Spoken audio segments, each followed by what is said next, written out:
Welcome to the Fragrance Files. Welcome to the Fragrance Files. I want to know all about it. I was wearing pink sugar a lot from like the ages of like 18 to like 24.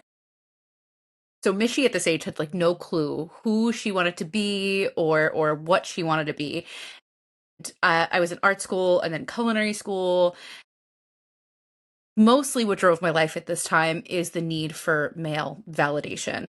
And I wore pink sugar because the first two like serious loves of my life were absolutely obsessed with it. And in the rare few times that I was single, it always got the attention that I wanted. But this was a time where I didn't really know who I was, and I think I became sort of like a personality chameleon where I was into whatever the person I was dating and let these men drive these major decisions in my life, like my dummy ex who convinced me that going to art school was not worth it, that I wasn't going to go anywhere, right?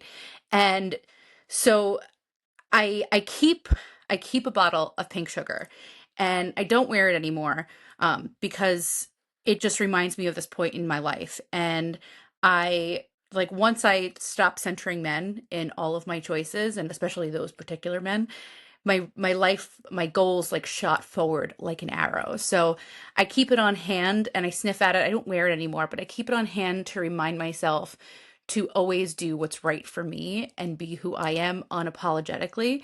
And it's not it's just more of a pillar. It's just more it sits here as a reminder for me more than anything else.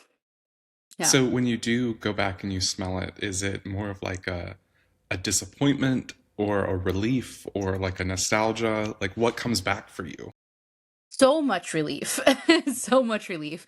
I mean, there's definitely like some nostalgia of the good times. Like I said, those were the first two like loves of my life. And even though it was really toxic, um, of course there were good moments, right? And I don't like to live in a space of anger. So I like to look at it as a good time that I just made poor choices, but I learned from those poor choices. So always remembering to do better in the future. So Yeah. I mean, that's what your 20s are for, right? Uh, yeah. They were but wild. yeah, like, what was, do you know even the moment that you like sprayed it and you were like, I am no longer pink sugar, and pink sugar no longer is me? There was a while where it became hard to get, and so I didn't have it in my collection for a while once I ran out of my like seventh or eighth or ninth bottle at that point. And so I had moved on, and then I was walking through Kohl's of all places one day, and it was sitting there on the shelf, and I was like, "Oh my God, pink sugar! I remember this." And I smelled it, and I was like immediately like, "Ugh, yuck." Yuck in a sense because it also did really good at covering up the cigarette smell because I always had a cigarette hanging out of my mouth. So it sort of like reminded me of that as well. Um, but yeah, it was like this flood of like, oh no, this is toxic 18-year-old Mishy. We don't need this anymore. And I think that's really where we centered the idea of this episode is it's not about disliking. It's not about saying this is a bad fragrance now. It's you no longer see yourself in it or we no longer are the fragrance that we're wearing. Yeah, very true. When was the last time you sprayed something and was like immediately knew it wasn't for you anymore? Yesterday. I feel like I go through it so frequently at this point. Um, thinking back on like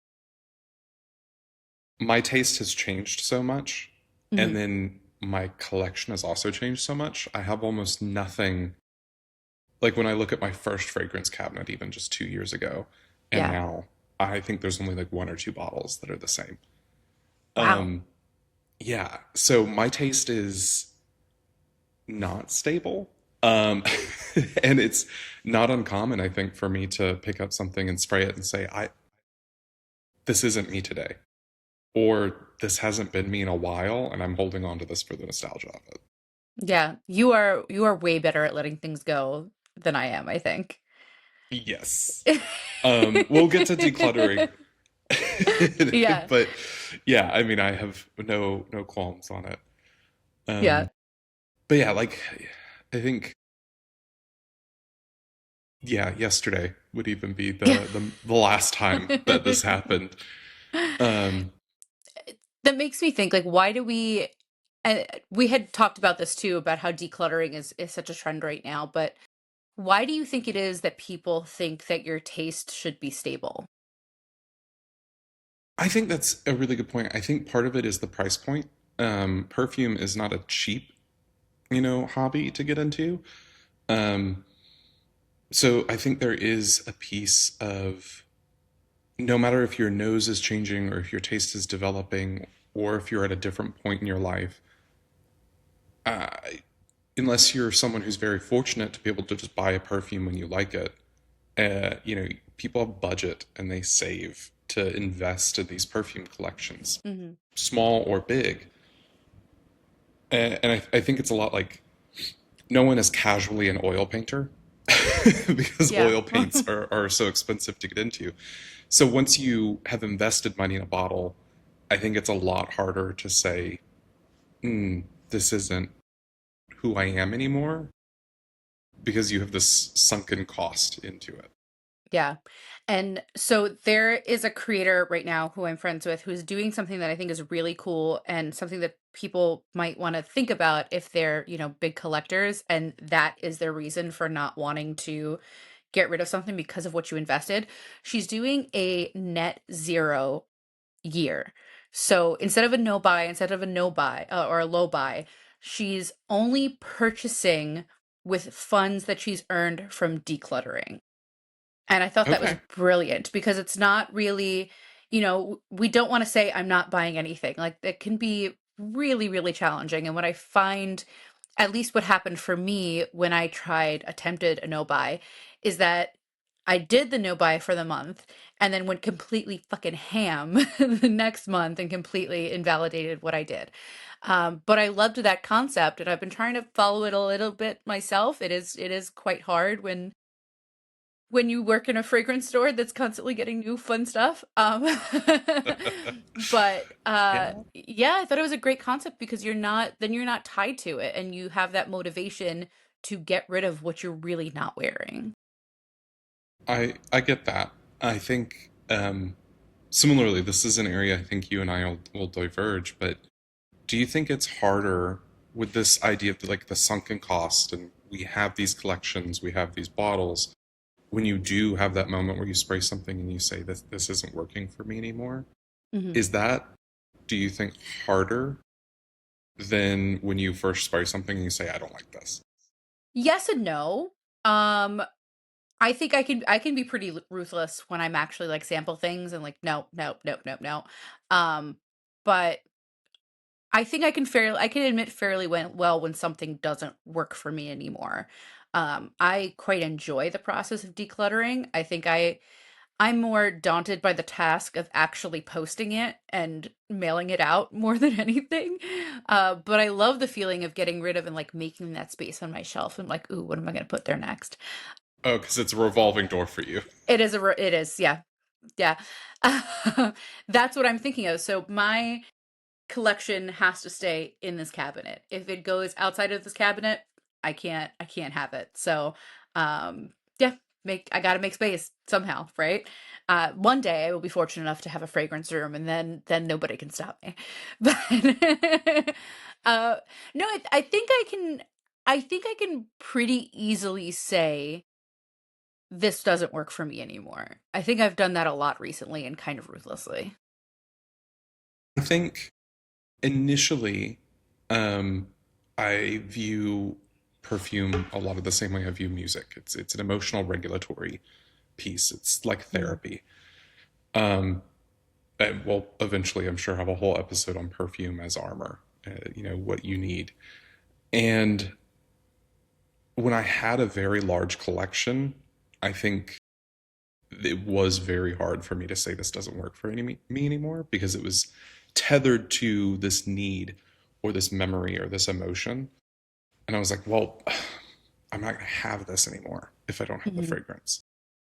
And I had the very clear need to do a steep declutter because I was moving several states.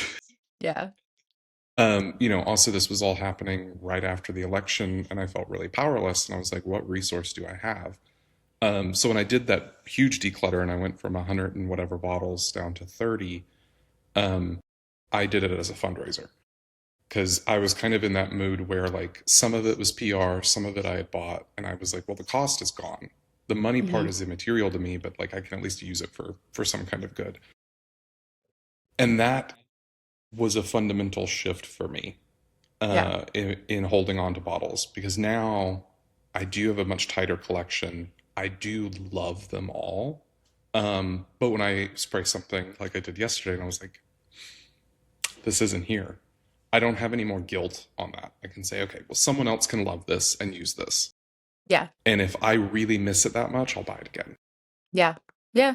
I think number one, I think selling your fragrances as a way of contributing and donating and making participating in a way that works for you is fantastic. We did it recently too. I think back in November during the government shutdown, a few creators and I got together and we did a declutter. And instead of people sending us money that we donated so that everything sort of got concentrated into one area, we had people donate money to food banks in their local food bank wherever they were in the country. This is the time during this shutdown when nobody was receiving food stamps or SNAP benefits. So we wanted to spread that out as much as possible. And those monetary donations mean so much more than just food donations to a bank because they can purchase way more, right?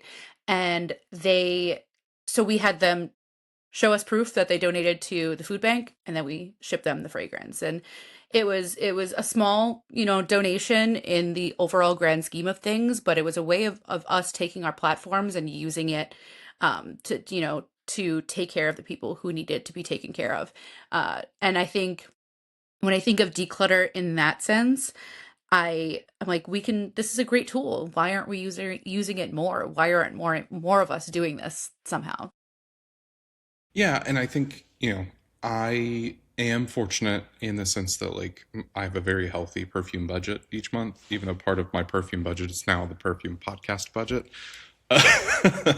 um, but like I know there are people who this is their splurge, and like if they're going to sell a bottle, that's a deeper cut than I can buy almost any perfume I want and not care. So I don't need to resell a bottle.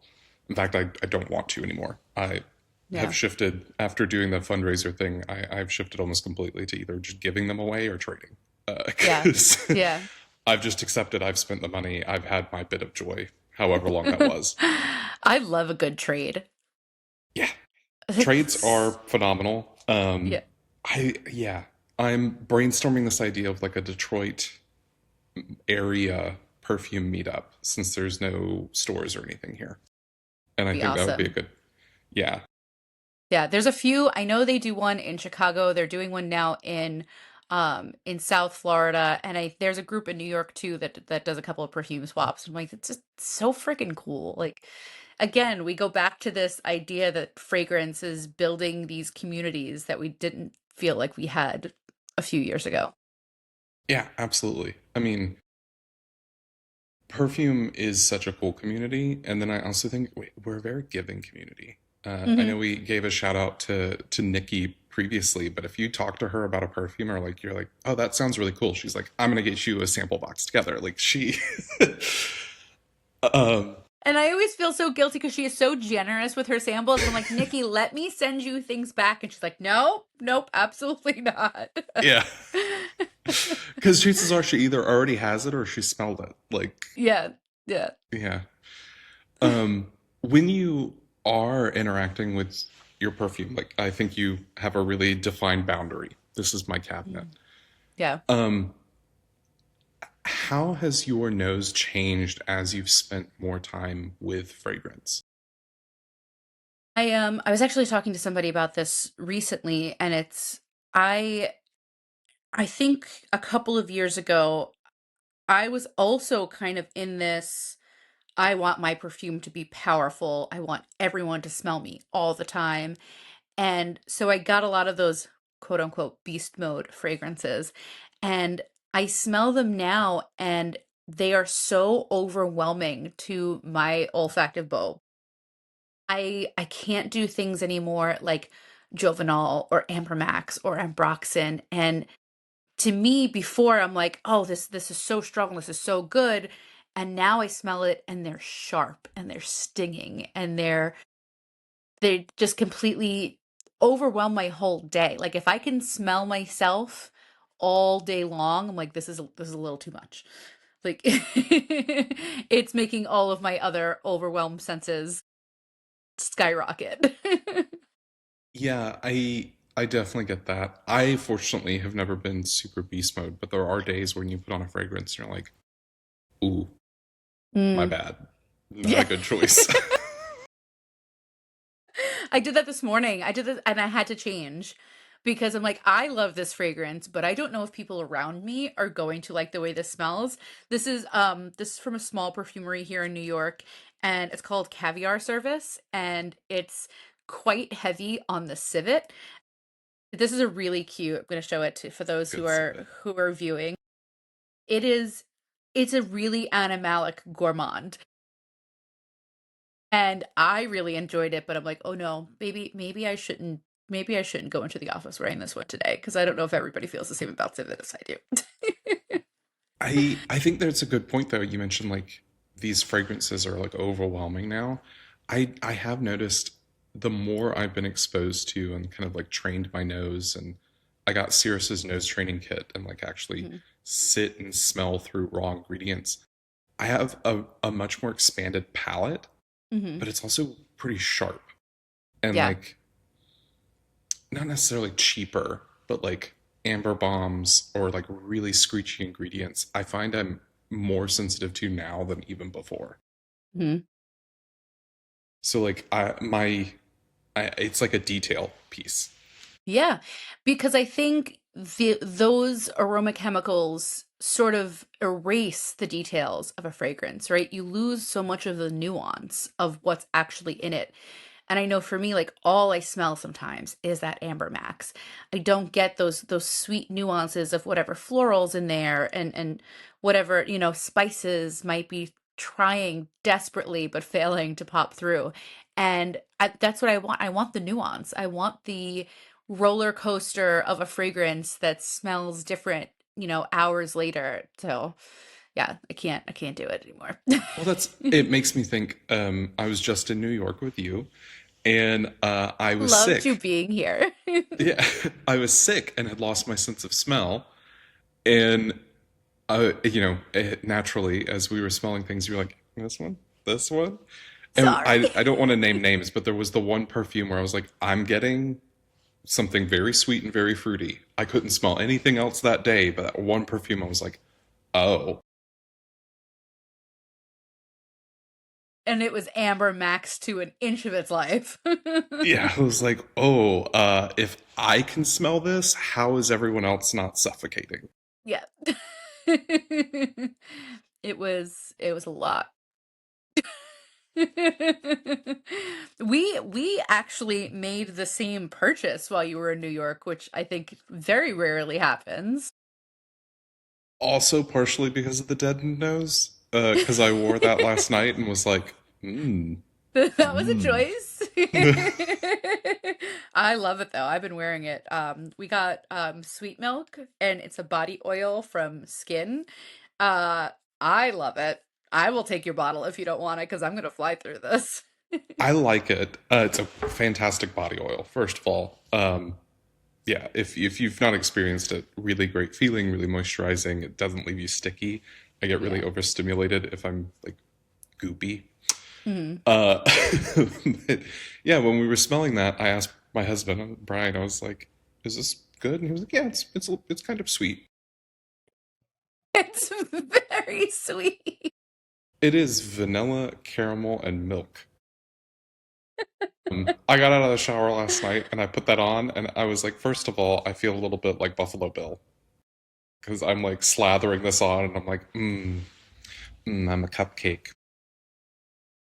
And then like an hour later, I was like, no, this is a very strong, very sweet, caramelly vanilla.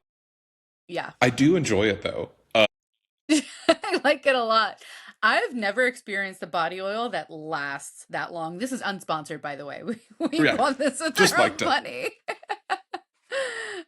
Yeah, I want to try more from the brand. I think they're really good.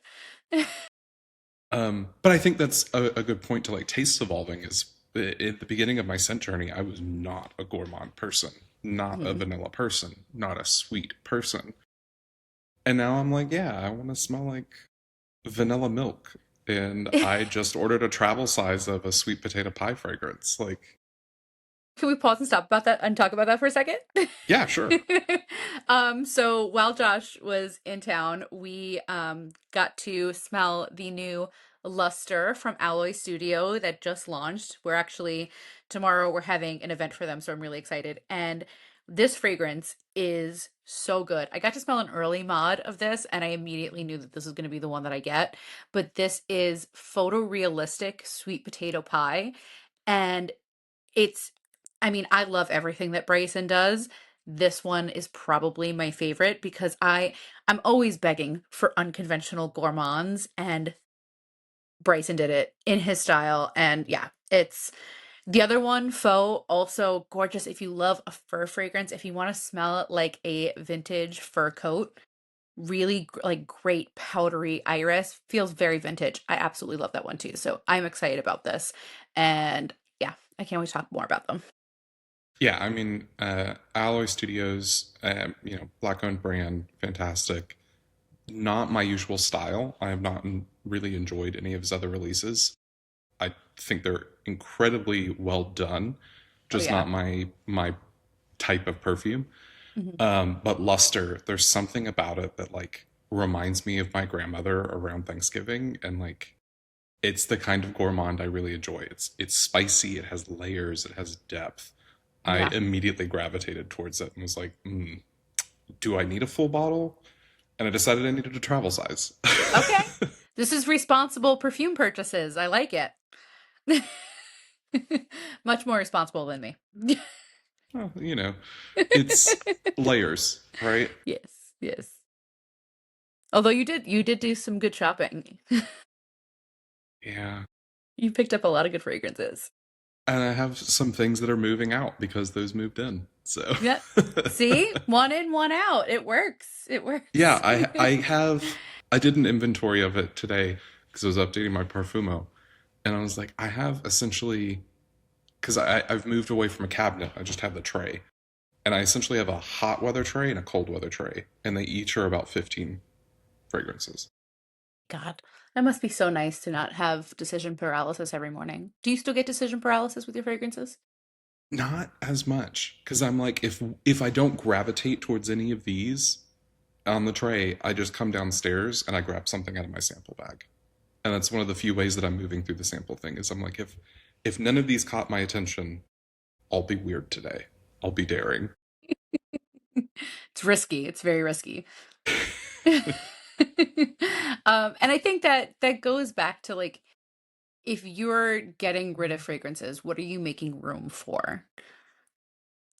You know, I mean, when I decluttered, and I know we keep saying we're going to talk about decluttering later, but it's kind of intermingled in this conversation because when you realize a fragrance isn't for you, it's time for it to be decluttered.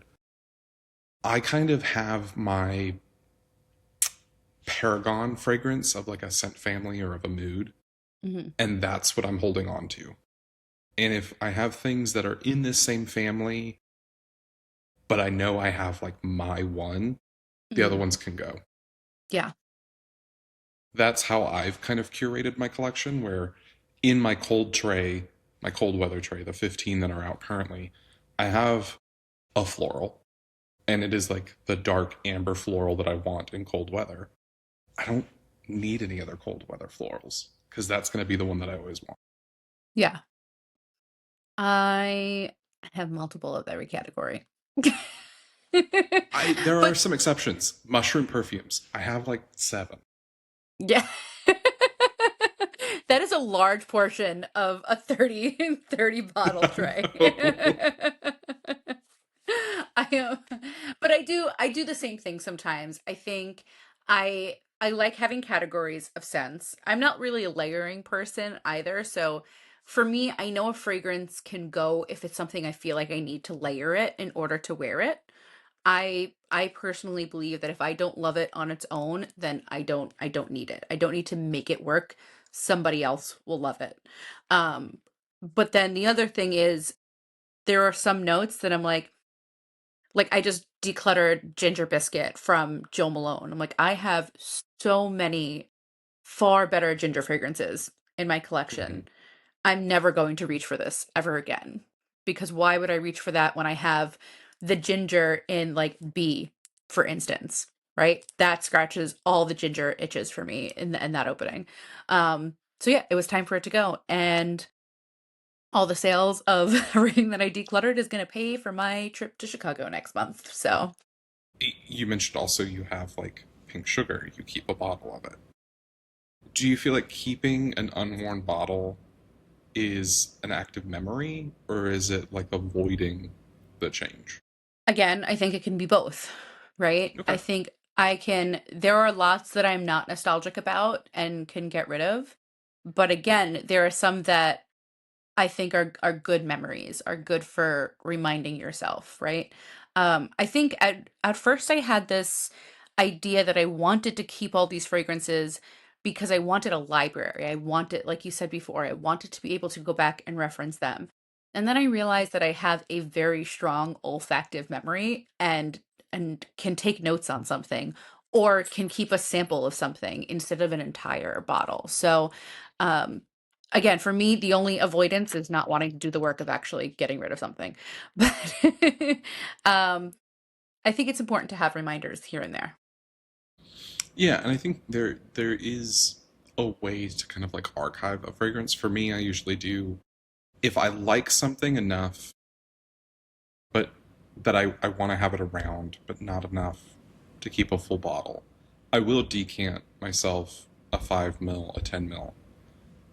That way I can kind of have it if I do want it, especially for fragrances that I have like an emotional attachment to. I brought a sample of YS-06 by Blackbird Hmm. to Yeah. you in New York. I have like 6 samples of that fragrance. I will never wear it, but there is such a vivid scent memory associated. If you're unfamiliar with this fragrance is like artificial banana and burnt circuit boards and jasmine. I think it is like what's going on. Cool. But for me, there's this very specific memory of when I was quite young. I was like a preteen. My brother would build his own guitars, and my mom went through this phase where she ate banana popsicles all the fucking time. And it like distinctly reminds me of playing with Legos on the floor of my brother's room while he's soldering bass pickups, and my mom is sitting on the bed eating a popsicle talking to us. And it's this bizarre fragrance It's that so weird. that captures such a specific memory that I'm like, I want to keep this around because I want to relive this memory sometimes, but I'm never going to wear it. I'm never Yeah. going to need 30 mils of this. So I just have a bunch of samples. So since you are like the master of decluttering, how do you decide what stays and what goes? I We're going to have a moment of therapy talk because I Do do it. view it at quite a bit of like, it's self therapy. Perfume is an aspect of self care. And I already said I view it as like a very emotional tether and like a piece of emotional regulation. Um, so when I do look at my fragrances and I'm saying, something isn't being worn, something isn't being reached for, I don't necessarily say, like, well, do I have another tobacco in my collection? Because clearly I liked it enough to have it. So instead, I have to think about how does it make me feel when I wear it? And am I not wearing it because I'm not feeling those emotions? And like, where is the emotional tether?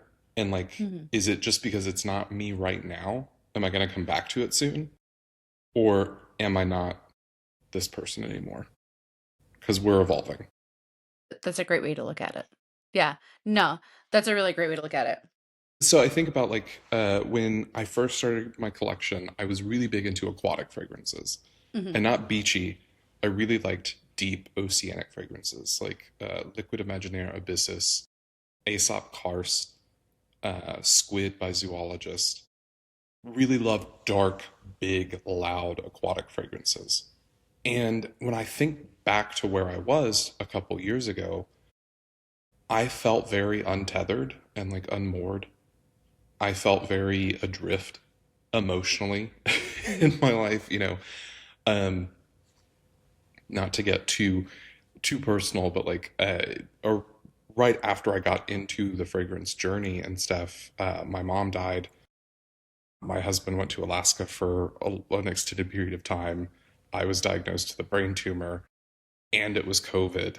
And like all of these things were happening at once. And I just felt very lost and untethered. And I Hmm. now realize I was gravitating towards these fragrances because I felt stormy. I felt adrift. I felt listless. And these melancholy oceanic fragrances were there for me. And I stopped wearing them because the need that they were fulfilling no longer existed. I'd worked through my grief. I'd received my treatment. Like I have become more confident and more grounded. And as I've become more grounded, I find myself gravitating towards earthy scents. My goodness. I'm gonna cry a little So bit. it's just like I guess maybe it's a little more extreme version of like who was who was I when the fragrances mattered versus who am I now? Yeah. And it's not to say that I don't still think they're beautiful fragrances. It's not that I don't Hmm. think they're amazing. That need has been fulfilled. So I no longer need that fragrance. Yeah. And I think that speaks to, again, why we love fragrance so much and why it's not this, why we don't look at fragrances as compliment pullers or panty droppers. Is this going to get me laid? It's like they can have such a much deeper meaning in our lives because they are art, right? Mm-hmm. They can be so expressive of who we are or who we want to be, and it's it's such a beautiful thing, and to reduce it down to something like this is gonna get you bitches feels insulting. Yes and no, because I also have there are perfumes that I love that are just sexy and fun. So Yeah, I think yeah. there's layers to it. There are definitely the ones that make me feel confident, but again, I think that speaks to, am I doing it to get the attention, or am I doing it for how I want to feel, right? And you can wear fragrance for compliments, or you can wear them to appreciate the art form, but uh yeah. Yeah, I think to more concisely answer your question, I look at a fragrance and I say, okay, I haven't worn this in X amount of time. Is that because of where I am? Or is it because this fragrance is no longer going to resonate with me? And like I said, if it's particularly emotional, I might make a decant. But I would rather someone who does need it, who does need that armor, or who does need that fun, have it. Because perfume is not forever. Yeah, Like, yeah, yeah, it's not like an oil painting that I can be like, I'll put this one in storage and put something else up. yeah. I feel that way too. I would much rather, if it's something that I know I'm not going to care to wear again, I would much rather have somebody feel good that they just got, a great deal on a fragrance, or it's a fragrance that they've been looking for and it brightens their day and they're actually going to use it versus just sitting on my shelf to some for some reason reference in the future that I don't know why I thought a library was important, but fragrances. Um yeah, it feels good to make somebody else's day in that way too. Oh, yeah, for sure. Have you ever returned to a fragrance and been like, yeah, this is why I loved this? Yeah, definitely. I think I do it. I have to give it a look because I think I do it really often. I think I have to say that with zoologists, I think that happens with me really often, right? Because I did recently like a series of like wearing them to work, and with so many fragrances, sometimes I don't get to wear the things that I really love, right? So I forget about what's in there and I like to rediscover every once in a while. And every time I come back around to them, I love them more and more with every wear. I find something unique and special about them every single time. So, it's I always feel like I'm discovering it again and having a new experience every time, especially wearing them in different seasons. Squid is also Yeah. one that I go back to a lot, but Squid for me is one that I can wear any season.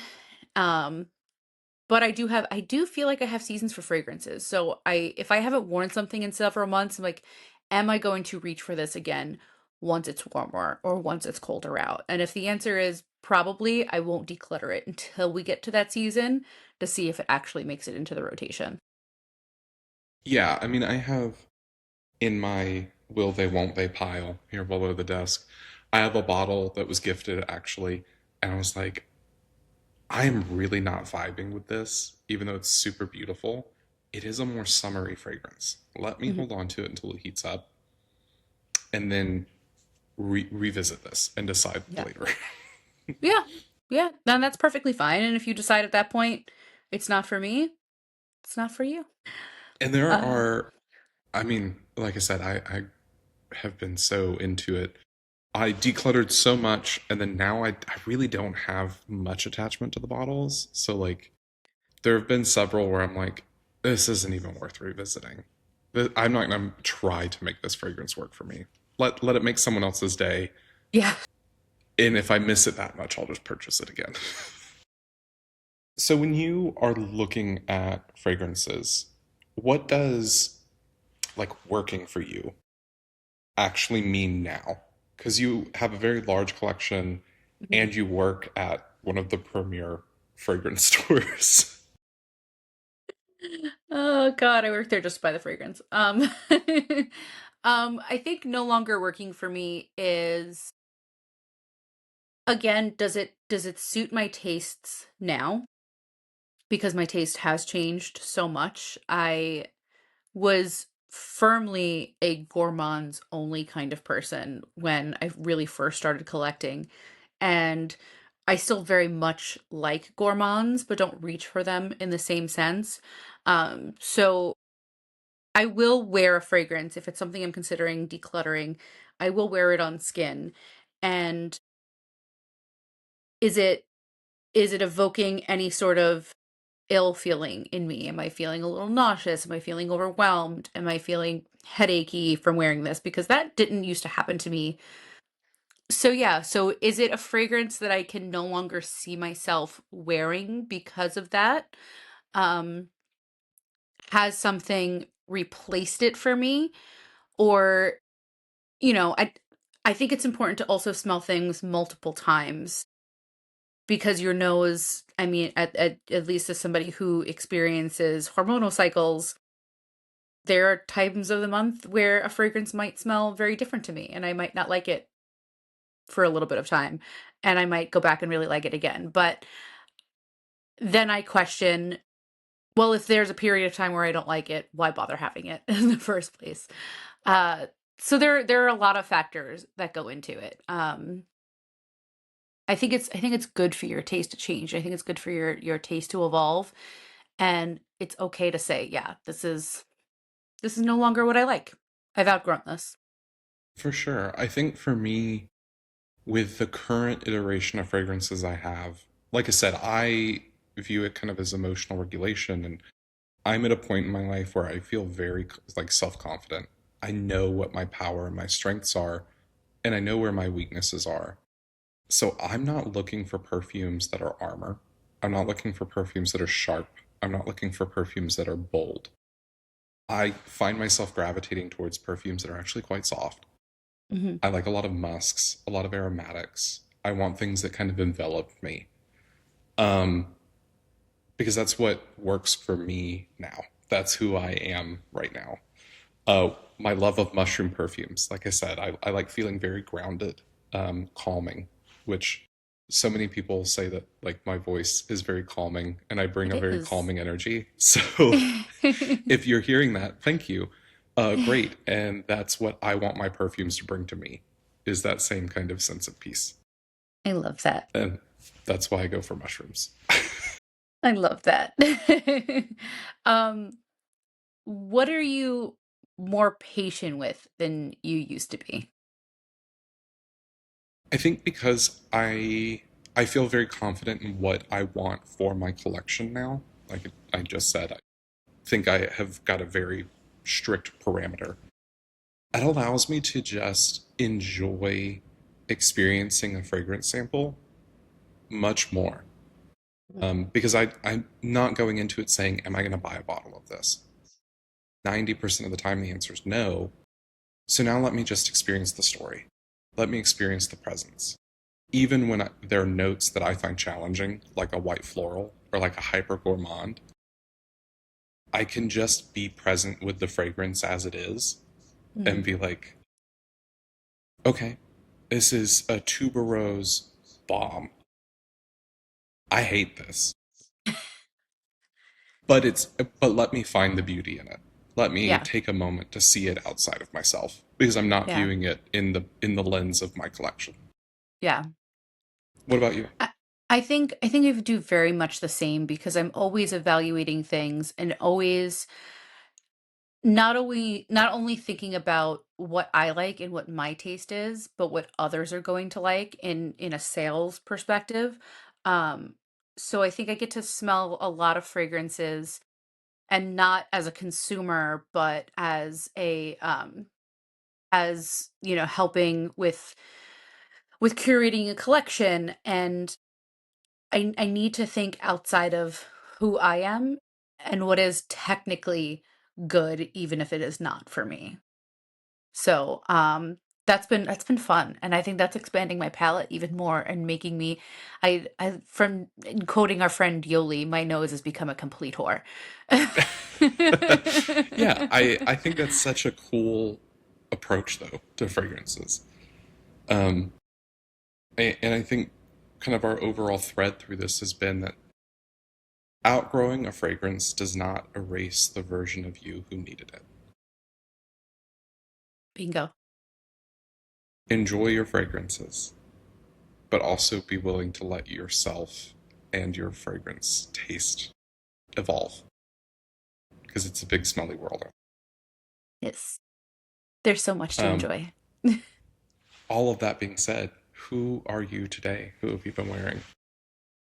So today, I bought this fragrance for myself recently. This is Jardins de Mitzvah from Unui Nomad, and it's one that's been on my wish list for quite some time. And I bought it because I helped get the brand into the store, and I had set out a goal last year to try to get this somewhere in New York. And just from where I was last year to where I was this year, and knowing what I get to the kind of work that I get to do, and setting goals for myself that I don't even realize I'm setting, and achieving them. So it was sort of just a celebration for me to say, look how far you've come in the past year, from being a complete crazy fangirl over this fragrance last year at Scent Explorer to now helping to get it into a stockist in New York. Um, yeah, it was a gift for myself to celebrate how much has changed in the past year. And it is a gorgeous honey, rose, and dates fragrance. It is so dreamy and comforting. Yeah, it's absolutely gorgeous. Um it makes me feel very seductive. I like it a lot. I like that. Yeah. What about you? I actually wore two fragrances today. I started my day with Daddy by Universal Flowering. I just picked it up in New York while I was with you. I adored it since I sampled it, and for a while I was saying, "Oh, I already have a mushroom perfume. I don't need another one." Mm-mm. But that there's something really tender and soft about it, even though I view it as a hyper masculine fragrance. It's leathery, it's porcini, it's fur and woods and vetiver. But it's quite soft. Mhm. So I do enjoy that interplay of masculinity and softness, and it's Yeah. quite easy to wear. Yeah, it is. I have it. I have it too. I love it. Yeah, so I started my day with that, and then we had my friend's birthday dinner, and I wanted to spice it up a little bit, so I put on Wolf X Straight by Wolf Brothers.